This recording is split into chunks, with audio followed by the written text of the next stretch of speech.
So hello at sa mga quiz karong adlaw kay tudluan ta mo unsaon pag-view sa inyong national ID gamit lamang ang inyong cellphone. So go to this link first. So adto sa mo sa akong page and go to this link sa nationalid.gov.ph. So mo na siya then click the proceed na siya.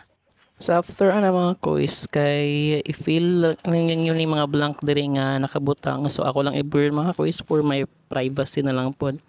So, kinahanglan correct ang information nga i-provide ninyo dira mga quiz based sa inyong national ID nga gi-fill upan atong nag-register mo mga quiz no. So, after ana nga mahuman ninyo fill up tanan, so click na inyo proceed na pod. Tapos papunta mo na diri mga quiz which is mag-start liveness na mo tapos allow lang ang camera.